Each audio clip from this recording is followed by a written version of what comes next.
Students. तो अभी हम लोग पढ़ेंगे हाइड्रोकार्बन का सेकेंड लेक्चर है ये, है ना। तो हाइड्रोकार्बन का जहां पे देखेंगे मतलब इसको कितने भागों में बांटा जा सकता है और आइसोमेरिज्म एंड नोमेनक्लेचर। अब ऐसे आइसोमेरिज्म और नोमेनक्लेचर ये दोनों ही हम लोग ऑर्गेनिक केमिस्ट्री में पढ़ चुके हैं। बस यहाँ पे थोड़ा सा देखना है कि जैसे फिजिकल प्रॉपर्टी आपको बताए थे कि जब आइसोमर्स जो होते हैं तो आइसोमेरिज्म क्या होता है, मॉलिक्यूलर फॉर्मूला सेम होता है बट उसका जो है फिजिकल प्रॉपर्टी और आपका जो है क्या बोलते हैं कि केमिकल प्रॉपर्टी में कुछ कुछ बदलाव आ जा सकता है। तो बॉइलिंग पॉइंट के बेस पर हम लोग देखेंगे कि मॉलिक्यूलर फॉर्मूला तो सेम है लेकिन उसका स्ट्रक्चरल आइसोमेरिज्म या फिर चेन आइसोमेरिज्म जब अलग अलग होता है, चेन अलग अलग होगा या स्ट्रक्चर अलग अलग होता है तो उसका बॉइलिंग पॉइंट में बदलाव आ जाता है, बदल जाता है ना। तो इस बात को हम लोग यहाँ पे देखेंगे, कंक्लूजन में निकालेंगे कि यदि ब्रांचेज बढ़ता है तो उस केस में भी क्या होता है, बॉइलिंग पॉइंट घटता है। तो यदि हाइड्रोकार्बन को देखा जाए तो हाइड्रोकार्बन को दो भागों में बांटा जा सकता है। जैसे कि बांटने के तो बहुत सारे टाइप्स है, इसका अलग अलग तरीके से बांटे जाते हैं, लेकिन मुख्यतः जो देखा जाए वो दो भागों में बांट सकते हैं। तो जैसे हाइड्रोकार्बन है, अभी ध्यानपूर्वक देखेंगे सब लोग, क्या है आपका हाइड्रोकार्बन। तो हाइड्रोकार्बन से ये बात तो साफ है कि हाइड्रोकार्बन में सिर्फ जो होते हैं वो हाइड्रोजन होगा और कार्बन होगा, हाइड्रोजन एटम होंगे और कार्बन एटम होंगे। ठीक है, समझ में आ रहा है। तो हाइड्रोकार्बन का मतलब ये होता है जो हाइड्रोजन और कार्बन एटम से मिलकर बना हो। और जितने भी पेट्रोलियम है सब मिक्सचर है, हाइड्रोकार्बन के क्या है, मिक्सचर है ना। अब यहाँ पे अब देखिए कि हाइड्रोकार्बन को आप दो भागों में बांट सकते हैं, एकदम ध्यानपूर्वक समझिएगा। दो भाग में बांट सकते हैं। अब ये जो दो भाग है, एक होता है एलिफैटिक होता है। क्या होता है, एलिफैटिक। एलिफैटिक का मतलब सिंपली आप बोल सकते हैं स्ट्रेट चेन वगैरह बोल सकते हैं। तो कोई यदि पूछे तो आप बताइएगा एलिफैटिक। ये क्या होता है आपका, aliphatic. Aliphatic aliphatic hydrocarbon, hydrocarbon समझ के रही, एलिफैटिक हाइड्रोकार्बन। और दूसरा जो होता है वो है आपका साइक्लिक कंपाउंड होता है। दूसरा क्या होता है, या साइक्लिक कंपाउंड बोल सकते हैं या फिर साइक्लिक हाइड्रोकार्बन। दूसरा जो होता है साइक्लिक हाइड्रोकार्बन। समझने की कोशिश करें, साइक्लिक कंपाउंड्स या साइक्लिक हाइड्रोकार्बन। तो हाइड्रोकार्बन को आप मुख्यतः दो भागों में बांट सकते हैं, एक तो है आपका एलिफैटिक और दूसरा है आपका साइक्लिक। ठीक है, साइक्लिक का मतलब समझ में आ रहा है। जैसे मान लीजिए आपका ये वाला है तो इसको क्या बोलिएगा, साइक्लिक। ये आपका ऐसे है तो ये भी क्या है, साइक्लिक है। मतलब ये ओपन चेन नहीं होगा, क्लोज चेन में रहेगा तो उसको आप साइक्लिक बोलिए, क्लोज चेन में क्या होगा, साइक्लिक। समझ में आ रहा है सबको। अब एलिफैटिक को जो है मतलब फिर से दो भागों में बांट सकते हैं, एक सैचुरेटेड हो सकता है, एक क्या हो सकता है, अनसैचुरेटेड। सैचुरेटेड और अनसैचुरेटेड। तो एलिफैटिक को आप बांट सकते हैं जैसे कि एल्केन हो गया, यानी कि इसको दो भाग में ऐसे बांट सकते हैं।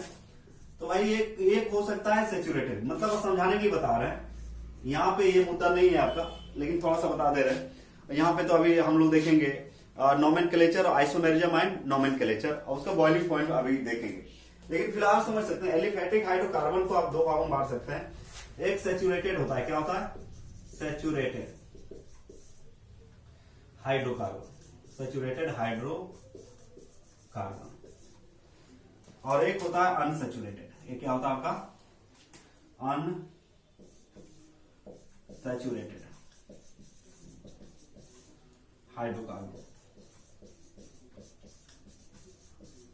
ठीक है, सैचुरेटेड हाइड्रोकार्बन और अनसैचुरेटेड का हाइड्रोकार्बन। तो सैचुरेटेड में तो आपको पता है क्या होता है, एल्केन होता है। क्या होता है आपका, एल्केन होता है।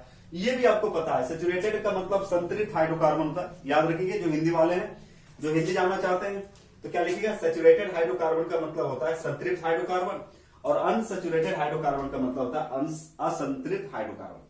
रही बात साइक्लिक का, तो साइक्लिक को आप दो भागों में बांट सकते हैं। साइक्लिक को कितने भागों में बांट सकते हैं, दो भागों में बांट सकते हैं। एक होता है एलिसाइक्लिक और एक होता है एरोमेटिक। इसको आप दो भागों में बांट सकते हैं। कितने भागों में बांट सकते हैं बच्चे, दो भागों में। एक होता है एलिसाइक्लिक एलिसाइक्लिक कंपाउंड हो जाएगा, एलिसाइक्लिक, है ना, या एलिसाइक्लिक हाइड्रोकार्बन बोल सकते हैं, या फिर एलिसाइक्लिक कंपाउंड, है ना, क्या बोल सकते हैं, एलिसाइक्लिक का दूसरा होता है एरोमेटिक। दूसरा क्या होता है, एरोमेटिक। एरोमेटिक देखते चलिए, एरोमेटिक। एरोमेटिक मतलब देखिए, अब इसके अंदर जो आएगा एलिसाइक्लिक के अंदर आएगा, जैसे कि साइक्लोपेंटेन हो गया, साइक्लोब्यूटेन हो गया, है ना। तो जैसे मान लीजिए एलिसाइक्लिक के बीच, जैसे मान लीजिए फॉर एग्जांपल इसका ले लें, जैसे ऐसे दिया हुआ, तो आपको बताए थे जहां से लाइन शुरू होता है वहां पे क्या होता है, आपका कार्बन होता है, जहां अंत होता है वहां कार्बन। तो यहाँ पे कार्बन है, यहाँ पे कार्बन है, यहाँ पे कार्बन है, यहाँ पे कार्बन है, यहाँ पे भी क्या है, कार्बन। तो ऑर्गेनिक केमिस्ट्री देखिए, ये चैप्टर पढ़ने के लिए ऑर्गेनिक केमिस्ट्री आपका पढ़ा होना चाहिए। यहाँ पे सिंपली यूज है। तो एलिसाइक्लिक, तो एलिसाइक्लिक मतलब जो रिंग वाला इस तरह से होगा क्लोज चेन, वो क्या है, एलिसाइक्लिक। एरोमेटिक उदाहरण देखिए, तो बेंजीन आप समझ रहे, इसको एरिन भी कहा जाता है। क्या कहा जाता है, एरिन। तो इस तरह से अल्टरनेट, यहाँ पे स्पेशल बात क्या है कि अल्टरनेट क्या होगा, डबल बॉन्ड होगा। अल्टरनेट क्या होगा, पाई बॉन्ड बोलिए या फिर क्या बोल सकते हैं, डबल बॉन्ड होगा। तो ये है आपका बेंजीन, है ना। तो कहने का मतलब ये एलिसाइक्लिक होगा। एलिसाइक्लिक मतलब इसको आप साइक्लोपेंटेन बोल सकते हैं। क्या बोल सकते हैं इसको, साइक्लोपेंटेन। इसको बोलते हैं बेंजीन। इसको क्या बोलते हैं, बेंजीन। यहाँ जो बेंजीन है ये एरोमेटिक है, ये क्या आपका एरोमेटिक है, ठीक है। इस तरह से इसको क्या करें, स्क्रीनशॉट ले सकते हैं। तो यहाँ पे समझिए, अभी आगे और बताते हैं। अब यहाँ पे देखिए, इसके अंदर यदि देखा जाए सेचुरेटेड, तो सेचुरेटेड का जो है यहाँ पे ये क्या है, एल्केन है। एल्केन लिख देते हैं, एल्केन। फॉर्मूला क्या होता है बच्चे, CnH2n+2, CnH2n+2। यहाँ पे याद रखिएगा, Cn जो है, n बताता है नंबर्स ऑफ कार्बन, और H2 2n+2 ये बताता है हाइड्रोजन की संख्या। 2n+2 क्या बताता है, हाइड्रोजन की संख्या, ठीक है। यहाँ n का जो वैल्यू है शुरू होता है 1 से, 1 2 3, ठीक है। यहाँ कार्बन के बीच क्या होगा, सिंगल बॉन्ड होगा। क्या होगा आपका, सिंगल बॉन्ड होगा। और इसके अंदर जो आता है, दो आते हैं, एक होता है एल्किन, इसके अंदर दो होते हैं, एक होता है एल्किन और दूसरा होता है एल्काइन। दूसरा क्या होता है, एल्काइन होता है। इसका सूत्र तो सबको पता है, CnH2n, और इसका सूत्र होता है CnH2n-2। नीचे तक दिख रहा है सबको,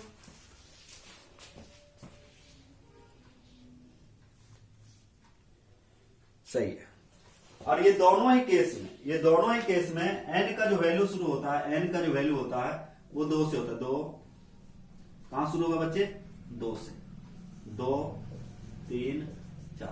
तो ये सब आपको जानकारी में है, इसको लिखने का आपको जरूरत नहीं था, ये सब आपको पता है, बस ऐसे लिखवा दे रहे हैं आपको, थोड़ा सा एक बार फिर से याद आ जाए, है ना, इसीलिए, ठीक है। तो हाइड्रोकार्बन, तो हाइड्रोकार्बन को एलिफेटिक और साइक्लिक हाइड्रोकार्बन में बांट सकते हैं। तो यहाँ पे एलिफेटिक हाइड्रोकार्बन को फिर दो भागों में बांट सकते हैं, एक सैचुरेटेड हाइड्रोकार्बन होता है, एक अनसैचुरेटेड। सैचुरेटेड के अंदर आ जाएगा एल्केन, अनसैचुरेटेड के अंदर आएगा एल्किन और एल्काइन आएगा, एल्किन और एल्काइन।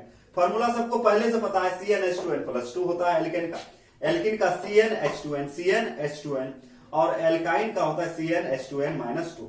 उसके बाद 1 डिग्री, मतलब डिग्री ऑफ कार्बन भी बता चुके हैं, पढ़ चुके थे आप लोग क्लास में, है ना।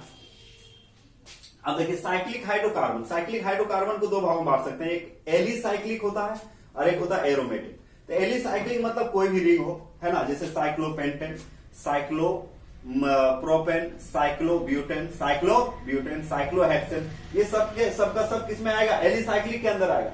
एरोमेटिक के अंदर कौन आता है, बेंजीन। हमेशा याद रखिए, एरोमेटिक के अंदर कौन आएगा, बेंजीन।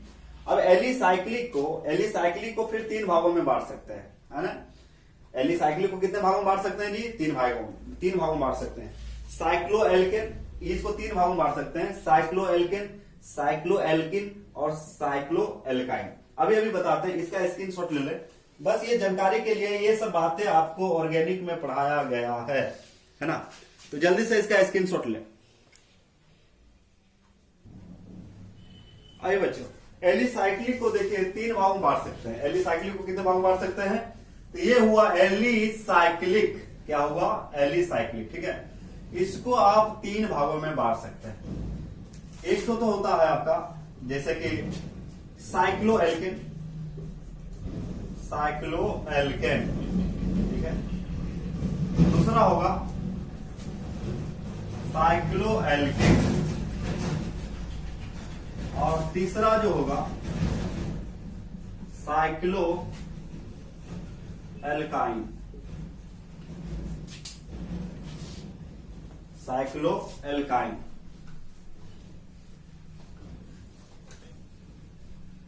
तीसरा क्या होगा? साइक्लो एल्काइन,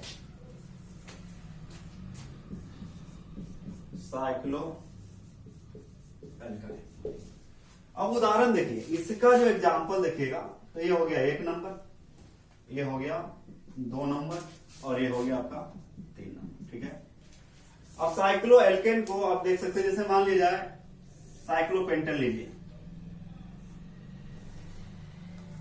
अब देखिए यहां पे कितना कार्बन है, इसका यदि ऑपरेशन करें तो आपको बताया गया था यहां C है, C है, C है, C है और C है। अब देखिए कार्बन जो होता है टेट्रावैलेंट होता है, मतलब कितना बॉन्ड होना चाहिए इसके पास? 4। तो इसके पास कितना? सभी कार्बन, जहां जहां कोना था वहां क्या रखे? कार्बन।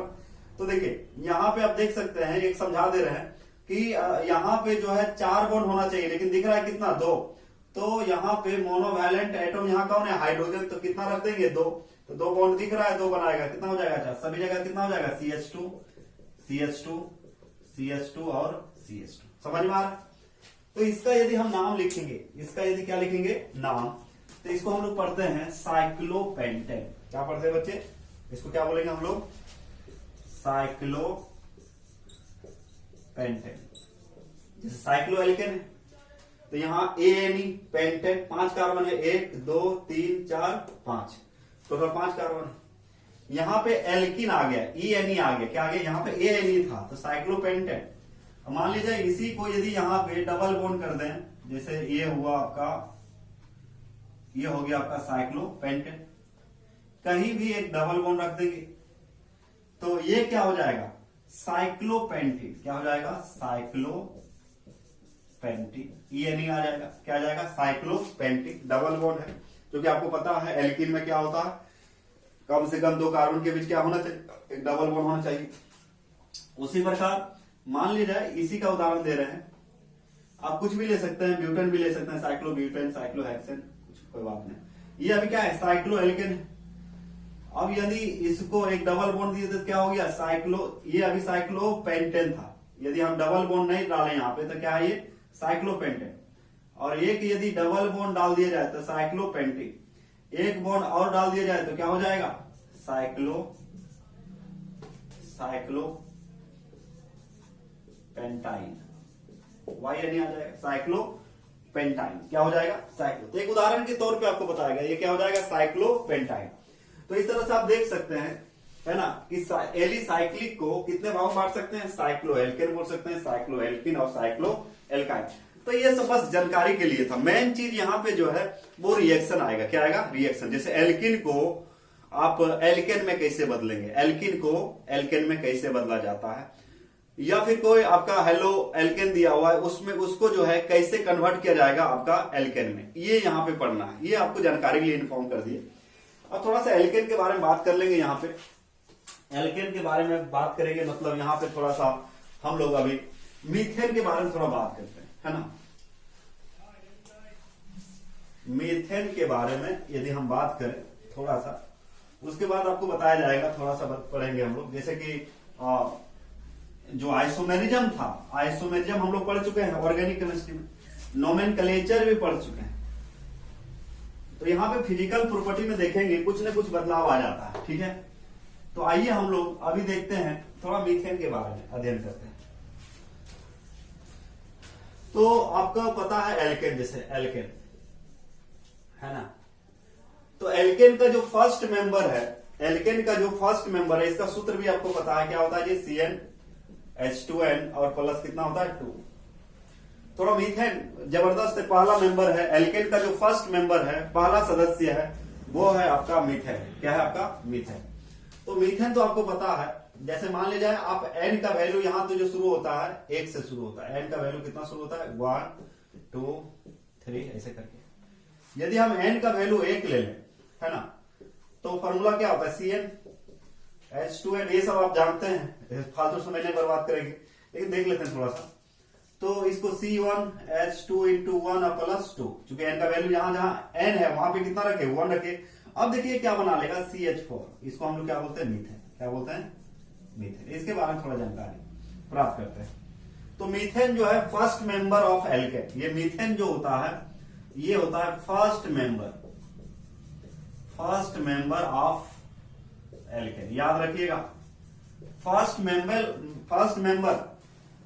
1St का मतलब यहां क्या है, first member of alkene. First member of alkene का मतलब होता है ये एल्केन ग्रुप का पहला सदस्य है मीथेन, है ना। ये एल्केन ग्रुप का क्या है, पहला सदस्य है, ठीक है, पहला सदस्य, प्रथम सदस्य। इसका हिंदी क्या लिखिएगा, मीथेन जो होता है, मीथेन एल्केन के प्रथम सदस्य, एल्केन के प्रथम सदस्य। इतना तो आता है आपको अंग्रेजी हिंदी।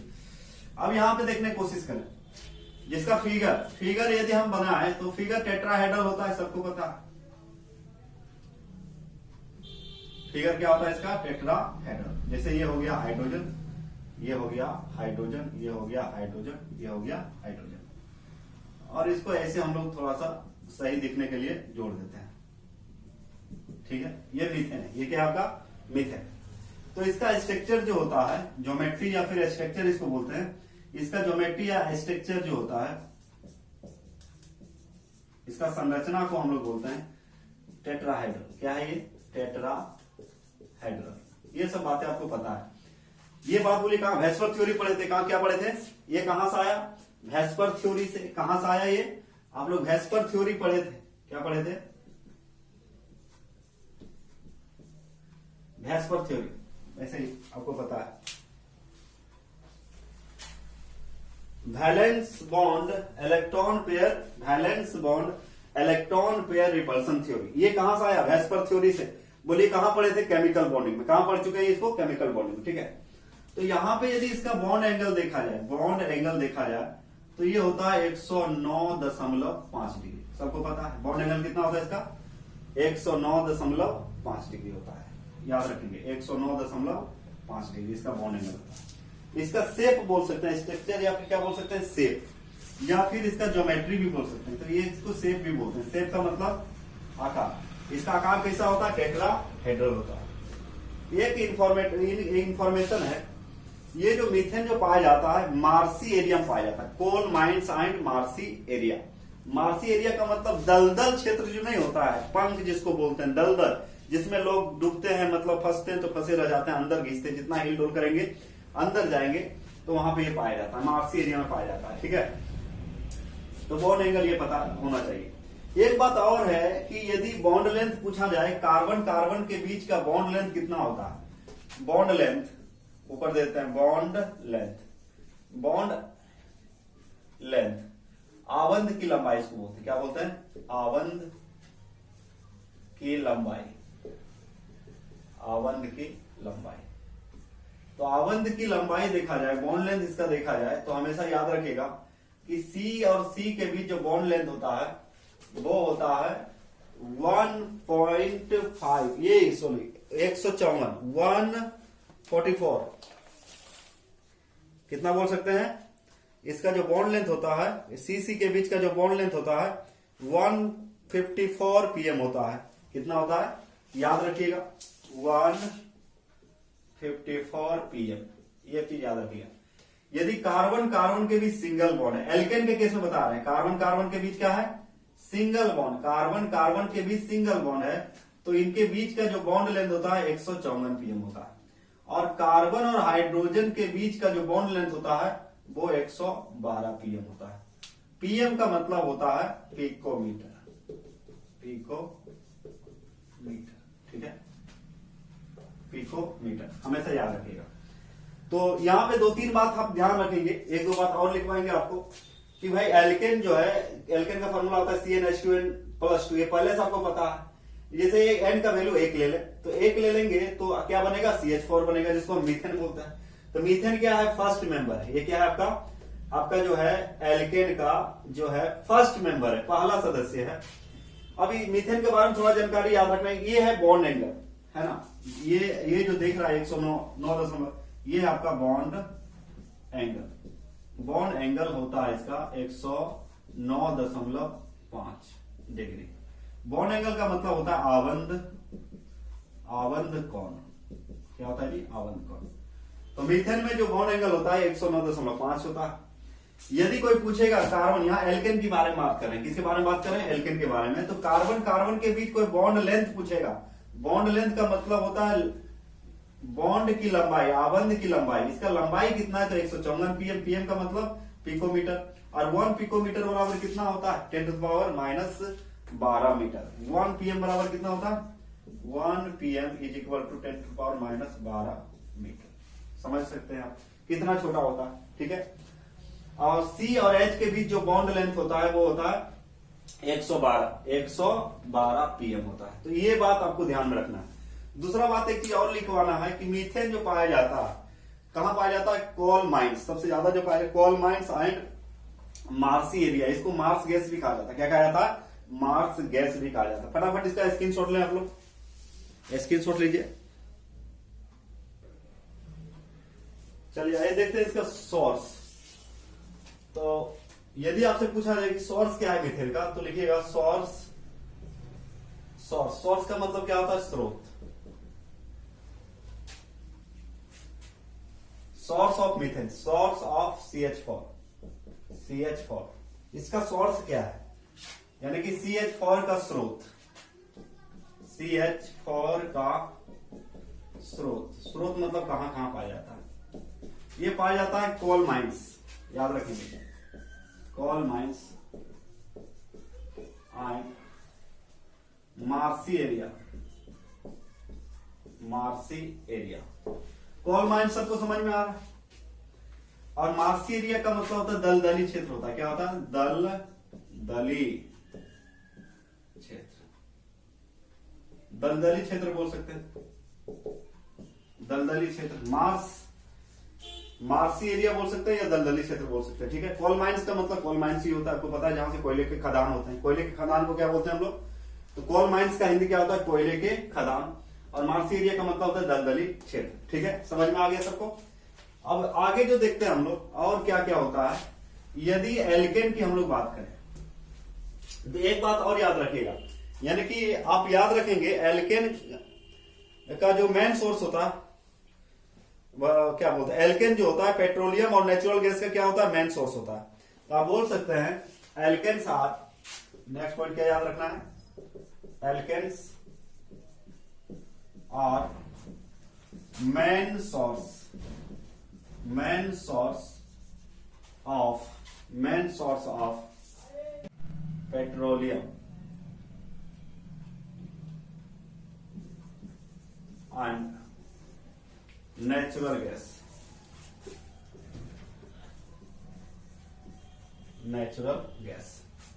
यानी कि एल्केन जो है, बोल सकते हैं एल्केन पेट्रोलियम एवं प्राकृतिक गैस के मुख्य स्रोत हैं। तो पेट्रोलियम का जो मुख्य स्रोत होता है वो एल्केन होता है। वो क्या होता है आपका? एल्केन। हमेशा याद रखिएगा, यदि कोई पूछेगा पेट्रोलियम का मुख्य स्रोत क्या है, पेट्रोलियम का मुख्य स्रोत, पेट्रोलियम और प्राकृतिक गैस का जो मुख्य स्रोत क्या है, वो आप बोलिएगा एल्केन है। वो क्या आपका? एल्केन जो है मुख्य स्रोत होता है, ठीक है। ये बात हमेशा याद रखिएगा। अब देखिए एल्केन में जो कार्बन का हाइब्रिडाइजेशन होता है, अब ये मत पूछेगा हाइब्रिडाइजेशन क्या होता है। हाइब्रिडाइजेशन हम लोग पढ़ चुके हैं चैप्टर नंबर 4 में हम लोग पढ़ चुके हैं कि ये हाइब्रिडाइजेशन आखिर होता क्या है। तो हाइब्रिडाइजेशन में हम लोग सीखे थे कि यदि एल्केन है तो एल्केन में जो कार्बन है, कार्बन का हाइब्रिडाइजेशन होता है sp3। ये बात याद रखेंगे, यानी कि हाइब्रिडाइजेशन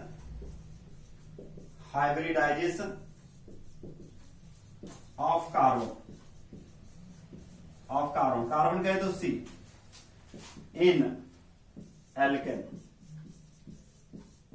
sp3 होता है, हमेशा याद रखिएगा sp3। तो hybridisation of carbon in alkane, यानी कि एल्केन में कार्बन का संकरण, इसका हिंदी क्या होता है? एल्केन में कार्बन, कार्बन को क्या बोलते हैं? सी का संकरण। ये याद रखिए, कार्बन का संकरण क्या होता है? sp3 होता है, यानी कि s का एक ऑर्बिटल और p का 3 ऑर्बिटल, s का एक ऑर्बिटल और p का कितना? 3 ऑर्बिटल। ठीक है, तो इस तरह से ये आप याद रखेंगे, है ना। तो कुछ बातें यहां पे आपको बताई गई है किसके बारे में, मतलब आपका यहां पे अभी टाइप्स देखे थे, क्या देखे थे? टाइप्स वगैरह देखे थे।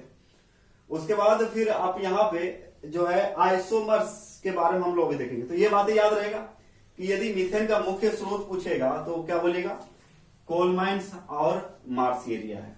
ठीक है, उसके बाद एल्केन का जो है पेट्रोलियम और प्राकृतिक गैस का मुख्य स्रोत क्या है? तो बोलेगा एल्केन। हाइब्रिडाइजेशन कितना होता है बच्चे? sp3, यानी कि एल्केन में कार्बन का, एल्केन में किसका? कार्बन का हाइब्रिडेशन कितना होता है? sp3, क्योंकि यहां पे सिर्फ सिग्मा बॉन्ड बनते हैं। क्या बनते हैं? Sigma bond. तो सिग्मा बॉन्ड, पाई बॉन्ड आपको पता है अच्छी तरह से, कोई दिक्कत नहीं है। तो इसका क्या करें? फटाफट स्क्रीनशॉट लें।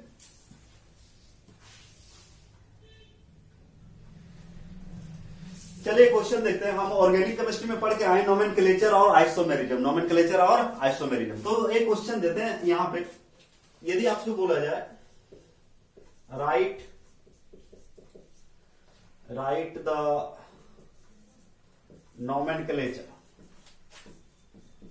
नोमेनक्लेचर, यानी कि IUPAC nomenclature and isomerism of alkane, यहां एल्केन के बारे में बात कर रहे हैं। ठीक है, यानी कि बोल रहा है कि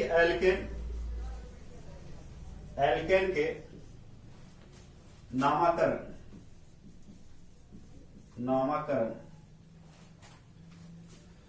एवं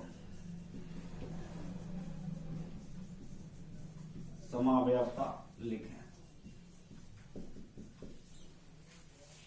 यानी कि नाम लिखने बोल रहा है और इसका समावयवता लिखने बोल रहा है, नाम और समावयवता। अब एग्जांपल लेंगे, जैसे मान लीजिए एक नंबर में CH4 है, CH4 को बोलते हैं मीथेन। क्या बोलते हैं इसको? CH4 बोलते हैं। अब देखिए CH4 यदि लेते हैं तो इसका कोई आइसोमर्स नहीं होता। C2H6 लेंगे, इसका भी कोई आइसोमर नहीं होता। तो हम ले रहे हैं अभी, जैसे मान लीजिए C4H10 ले रहे हैं। C4 कितना? H10, C4H10 एल्केन है, CnH2n+2, CnH2n+2, तो 4 दूना 8, 8 2 कितना हो गया? 10, यानी कि ये N-ब्यूटेन है। अब इसका हमें क्या करना है? आइसोमर्स नाम लिखना है। नाम ये पहले तो आइसोमर्स लिखना है, इसका आइसोमर्स लिखने के बाद इसका नाम भी लिखना है।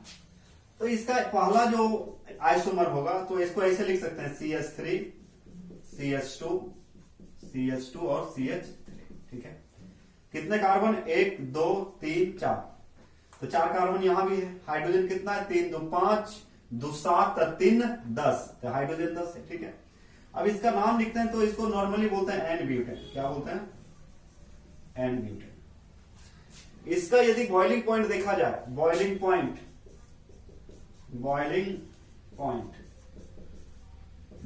को BP बोलते हैं। क्या बोलते हैं? इसका BP यदि बोला जाए तो ये 273 होता है, 273 केल्विन, यानी कि बहुत कम है। 273 केल्विन, 273 केल्विन पे ये क्या होता है? बॉयल हो जाता है। 273 केल्विन पर क्या होता है? बॉयल हो जाता है। तो बॉइलिंग पॉइंट 273 केल्विन होता है। तो एक आइसोमर तो हो गया आपका ये वाला, और दूसरा देख सकते हैं ये आपका चेन आइसोमेरिज्म बनेगा, चेन आइसोमर बनेगा। अब यहां पे देखिए दूसरा क्या कर सकते हैं इसको? दूसरा आइसोमर क्या हो सकता है? CH3 CH CH3 और CH3, यही कर सकते हैं। एक ब्रांच निकालेंगे, क्या निकालेंगे? एक ब्रांच। ठीक है, तो यहां पे कार्बन देखिए कितना है? 1 2 और 1 3 और 1 4। हाइड्रोजन देखेंगे तो 3 1 4 3 7 3 10, तो आइसोमर नहीं हुए। इसका भी फॉर्मूला क्या हो जाएगा? C4H10, C4। अब देखिए आइसोमेरिज्म क्या है, नोमेनक्लेचर क्या है, ये सब हम लोग कहां पढ़ चुके हैं? मतलब चैप्टर नंबर 12 ऑर्गेनिक केमिस्ट्री में पढ़ चुके हैं। बस उसका यहाँ पे क्या है, यूज है। क्या है आपका, यूज है। तो इसमें C4H10 में कितने आइसोमर हुए, 2। कितने आइसोमर हुए, ओनली 2 आइसोमर। अब इसका नाम लिखेंगे तो 1 2 और एक कितना 3। 2 नंबर पे ब्रांच है, 2 नंबर पे ब्रांच क्या है, CH3। CH3 को क्या बोलते हैं, मिथाइल। तो आपको बताया गया था सबसे पहले किसका नाम लिखा जाएगा, सब्स्टिट्यूएंट का, यानी कि ब्रांच का नाम। तो कितने नंबर पे है, 2 है, तो 2 मिथाइल हो गया। और कितने कार्बन है चेन में, 1 2 3। इसको पैरेंट चेन भी कहा जाता है। इसको क्या कहा जाता है, पैरेंट चेन भी कहा जाता है। तो 3 कार्बन है तो क्या हो जाएगा, प्रोपेन, सिंगल बॉन्ड, चूंकि एल्केन का बोल रहा है, प्रोपेन। इसका बॉइलिंग पॉइंट देखा जाए, बीपी का मतलब बॉइलिंग पॉइंट, तो इसका बॉइलिंग पॉइंट घट जाएगा। बॉइलिंग पॉइंट क्या हो जाएगा, इसका बॉइलिंग पॉइंट नॉर्मली घट जाता है, हो जाता है 261 केल्विन, 261 केल्विन। आप समझ सकते हैं यहाँ पे कि जब ब्रांच नहीं था तो बॉइलिंग पॉइंट ज्यादा है, लेकिन जैसे ही ब्रांच आया बॉइलिंग पॉइंट क्या हो गया, घट गया। अब फिजिकल प्रॉपर्टी में क्या बदलाव नहीं आया। आप सब देख सकते हैं दोनों का फॉर्मूला, इसका भी फॉर्मूला कितना होगा, C10H4, और इसका भी फॉर्मूला कितना है, C4H10, C4 कितना, H10। समझिए बात को। तो इसका भी मॉलिक्यूलर फॉर्मूला मतलब MF कितना है, C4H10। इसका भी मॉलिक्यूलर फॉर्मूला MF का मतलब मॉलिक्यूलर फॉर्मूला C4H10। लेकिन इसमें ब्रांच नहीं है और इसमें ब्रांच है। जैसे ही ब्रांच आया आपका बॉइलिंग पॉइंट क्या हो गया, घट गया। तो फिजिकल प्रॉपर्टी अलग अलग हो गया।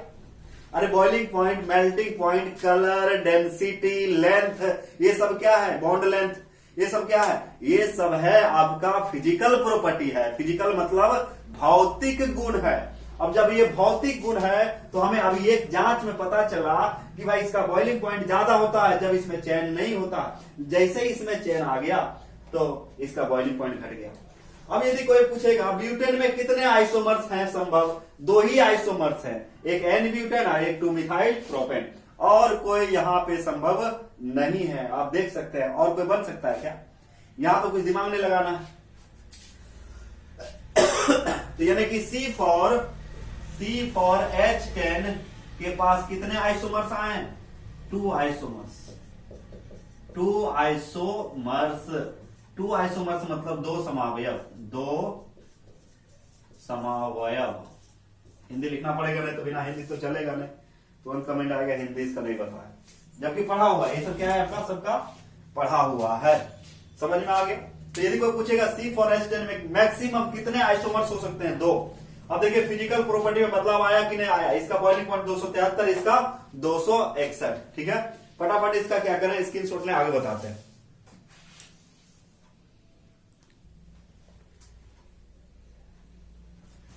चलिए दूसरा एग्जांपल देखते हैं, एक एग्जांपल और देखते हैं। जैसे मान लीजिए C5H12, ठीक है, इसका आइसोमर्स लिखेंगे तो क्या होगा, तो पहला तो होगा CH3, CH2, 1 2 3 4, CH2 और CH3। अब देखिए कार्बन कितना है, 5, तो 1 2 3 4 5। हाइड्रोजन देखिए 3 2 5 2 7 2 9 और 3 12। अब इसको हम लोग बच्चे पढ़ते हैं एन पेंटेन। कितना पढ़ते हैं, एन पेंटेन। क्या पढ़ेंगे इसको, एन पेंटेन। इसको पढ़ा जाएगा आपका एन पेंटेन। इसका बीपी यदि देखा जाए, बॉइलिंग पॉइंट, बीपी का मतलब क्या है यहाँ पे, बॉइलिंग पॉइंट। तो इसका बॉइलिंग पॉइंट होता है 309। कितना होता है जी, इसका बॉइलिंग पॉइंट होता है 309 केल्विन। कितना होता है, 309 केल्विन, 309 केल्विन। समझिए, तो पहला आइसोमर्स हुआ पेंटेन का। दूसरा हम क्या कर सकते हैं, एक ब्रांच निकाल देंगे। एक क्या निकाल देंगे, ब्रांच। तो CH3, अब देखिए ये नया नहीं है, ये हम लोग ऑर्गेनिक केमिस्ट्री में पढ़ चुके हैं, है ना, इसे ध्यान दें। तो इसका बॉइलिंग पॉइंट कितना हो गया, 309 केल्विन, सीधा है। अब इसका एक ब्रांच निकाल देंगे, जैसे CH यहां लगा देंगे, यहां क्या लगा देंगे, CH3। तो 1 2 3 हो गया, और एक 4 हो गया, एक 4, और एक क्या हो जाएगा, 5। अब इसका यदि हम नामाकरण करें, तो नामाकरण करेंगे तो 1 2 3 और 1 4। इधर से गिनती क्यों हुआ, क्योंकि इधर से 2 नंबर पे ब्रांच मिल रहा है, इधर से गिनती करेंगे तो 1 2 3 नंबर पे मिल रहा है। तो जो आपका कम से कम नंबर होगा उसको हम लोग सेलेक्ट करते हैं। ये हो जाएगा 2 मिथाइल, क्या हो जाएगा बच्चे 2 मिथाइल, टोटल कार्बन कितना है 4, तो 4 को क्या बोलते हैं ब्यूटेन, तो 2 मिथाइल कितना हो जाएगा ब्यूटेन, 2 मिथाइल ब्यूटेन हो गया। समझ में आ रहा है बात, ठीक है। उसके बाद एक और क्या हो सकता है, अब इसको हम लोग बोलते हैं आइसो पेंटेन भी कहा जाता है। क्या कहा जाता है इसको, आप आइसो पेंटेन, आइसो पेंटेन भी बोलते हैं इसको, क्या बोलते हैं आइसो पेंटेन। 2 मिथाइल ब्यूटेन को क्या बोलते हैं आइसो पेंटेन। और क्या हो सकता है, और क्या कर सकते हैं, जैसे CH3 है, ये C है, इसमें 2 ब्रांच निकाल देंगे, CH3 और CH3 और CH3, और लंबा चेन लेंगे कार्बन का, तो यही लंबा चेन होगा, तो 1 2 और एक कितना हो गया 3। अब देखिए 2 नंबर कार्बन में 2 ठो क्या है ब्रांच है, तो क्या हो जाएगा 2,2। उसके बाद डाई मिथाइल, डाई 2 के लिए है, डाई मिथाइल हो गया, और टोटल कार्बन कितना है 3 है, तो 3 को क्या बोलते हैं प्रोपेन। इसी को नियोपेंटेन भी कहा जाता है, याद रखेंगे नियोपेंटेन, याद रखेंगे नियोपेंटेन। नियोपेंटेन क्या है 2,2 डाइमिथाइल प्रोपेन। अब इसका बॉइलिंग पॉइंट देखिए, इस गुणवत्ता का बॉइलिंग पॉइंट बीपी देखा जाए तो 301 केल्विन होता है, कितना होता है 301 केल्विन होता है। और उसका यदि देखा जाए लास्ट वाला को तो 282.5 केल्विन होता है। इसका बीपी कितना है, इसका बीपी याद रखिएगा 282.5 केल्विन पर ये बॉयल हो जाएगा, क्या हो जाएगा बॉयल हो जाएगा, मतलब गैस में बदलना शुरू हो जाएगा। तो आप देख सकते हैं कि जब ये, अब यहां पे देखिए खाली ब्रांच जैसे जैसे बढ़ा बॉइलिंग पॉइंट क्या होता है घटता है, ब्रांच बढ़ने के साथ बॉइलिंग पॉइंट क्या होता है घटता है, आप साफ देख सकते हैं। तो एन पेंटेन का बॉइलिंग पॉइंट कितना है 309 केल्विन, ठीक है। उसके बाद 2 मिथाइल ब्यूटेन का कितना है, इसको आइसोपेंटेन भी बोलता है, इसका बॉइलिंग पॉइंट कितना है 301 केल्विन। और 2,2 डाइमिथाइल प्रोपेन का, इसको नियोपेंटेन भी बोलते हैं, कितना है 282.5। यहां से क्या पता चला, जैसे जैसे ब्रांच बढ़ रहा है, जैसे जैसे ब्रांच बढ़ रहा है, एल्केन का बॉइलिंग पॉइंट क्या हो रहा है घट रहा है, एल्केन का बॉइलिंग पॉइंट क्या हो रहा है घट रहा है। तो ये कंक्लूजन हमें मिला, कंक्लूजन क्या मिला नोट में लिख लेंगे, boiling point BP of alkene. इससे पहले थोड़ा आइसोमर्स लिखा देते हैं, तो आइसोमर तो यहां तो दिख रहा है आपको, कितने आइसोमर्स आए बच्चे टोटल, C5H12 का आइसोमर्स कितना है टोटल नंबर ऑफ आइसोमर्स, यहां पे हो जाएगा आइसोमर्स, यानी कि आप बोल सकते हैं C5H12, और तो कोई आइसोमर बनेगा ना, आप ट्राई कर सकते हैं, इससे ज्यादा तो होगा नहीं। तो C5H12 में जो है होता है 3 आइसोमर्स, 3 आइसोमर्स, यानी कि 3 समावयव है, कितने समावयव है 3 समावयव, 3 समावयव याद रखिएगा, ठीक है। कुछ और इंफॉर्मेशन आपको दे देते हैं कि यदि आपका रहेगा C6H14 तो इसमें 5 आइसोमेरिज्म होता है, कितना होता है C6H14 में याद रखिएगा, इसमें टोटल आप बना के देख सकते हैं, चेक कर सकते हैं, इसमें 5 आइसोमर्स होते हैं, 5 आइसोमर्स। यदि C7H14 16, इसका जो होता है 9 आइसोमर्स, एकदम ध्यान से याद करेंगे। तो याद रखना कि यदि यहां पे आपका कितना है C6H14 रहेगा तो 5 आइसोमर्स आएगा। आप इसको ट्राई करेंगे घर में, C7H16 का कितना होता है 9, और एक होता है C10H22, इसका बहुत ज्यादा होता है, एक याद रखिएगा, रिमेंबर के लिए आपको बता दे रहे हैं, यहां पे बता दें। तो एक होता है C10H22, इसका 75 आइसोमर्स होते हैं, बाप रे बहुत ज्यादा, कितने 75 आइसोमेरियम होता है, कितना होता है। तो याद रख, कभी यदि पूछे तो आप बताइएगा कि C10H22 में कितने आइसोमर्स होते हैं, वो होता है 75 आइसोमेरियम, कितने होते हैं 75 आइसोमेरियम होता है, ठीक है। आइसोमर्स होते हैं 75 आइसोमर्स होते हैं, किसमें C10, यानी कि इसको डेकेन बोलेंगे, कितने होते हैं 75 आइसोमर्स। C6H14 में कितने होते हैं 5, S16 में कितना होता है 9, इसको तो आप लिख सकते हैं, ठीक है। और हम लोग ऑर्गेनिक केमिस्ट्री जब पढ़ रहे थे वहां पे हम लोग बहुत सारा किए थे, ठीक है। तो अब यहाँ पे एक चीज पता चला कि जैसे जैसे हमारा ब्रांच बढ़ता है, क्या बढ़ता है, ब्रांच, तो बॉइलिंग पॉइंट क्या होता है, घटता है। ब्रांच बढ़ने के साथ बॉइलिंग पॉइंट क्या होता है, घटना। इसको लिख लेंगे, इसको लिख लीजिए सब लोग, लिख लीजिएगा एल्केन। एल्केन के ब्रांच बढ़ने के साथ यानी शाखा बढ़ने के साथ इसका क्वथनांक यानी कि बीपी मतलब क्या होता है, बॉइलिंग पॉइंट, क्वथनांक घटता है। यानी कि याद रखना है शॉर्ट में, एल्केन का क्वथनांक घटेगा। कब घटेगा, जब ब्रांच बढ़ेगा।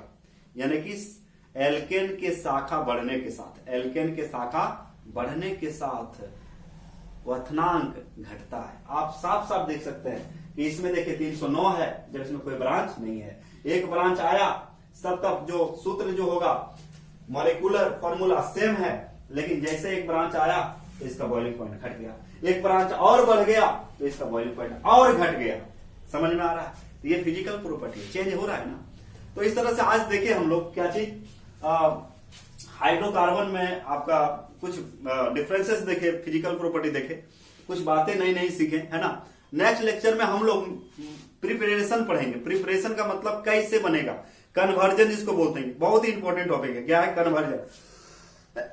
कन्वर्जन भी बोलते हैं इसको। कन्वर्जन का मतलब एक रूप से दूसरे रूप में बदलेंगे, मतलब कल से रिएक्शन शुरू होगा। इसमें क्या होगा, रिएक्शन शुरू होगा। तो याद रखिए, बहुत ही इंपॉर्टेंट टॉपिक है, कल शुरू करेंगे इसको। नेक्स्ट लेक्चर में हम लोग मिलते हैं, preparation of unsaturated hydrocarbon. Preparation of unsaturated hydrocarbon मतलब एल्किन, और मतलब आप बोल सकते हैं एल्किन है, एल्काइन है, इसको हम लोग मतलब अनसैचुरेटेड हाइड्रोकार्बन है, इसको सैचुरेटेड हाइड्रोकार्बन में बदलने की कोशिश करेंगे। समझ में आ रहा है, तो ठीक है। तो चलिए मिलता है नेक्स्ट लेक्चर में। आज इतने ही, इसका स्क्रीनशॉट ले लें, ठीक से नोट करते जाए, एक एक बात को क्या करें, नोट कर लें। ये सब याद रखिए, कभी कोई ऑब्जेक्टिव में पूछ दे तो आप बताइएगा C10H25 में कितने आइसोमर, मतलब बहुत सारे आइसोमर्स होते हैं, 75 होते हैं, और ये आपको दिखा दिया। तो ठीक है बच्चे, आज का लेक्चर यही समाप्त करते हैं, मिलेंगे फिर नेक्स्ट लेक्चर में। Thank you.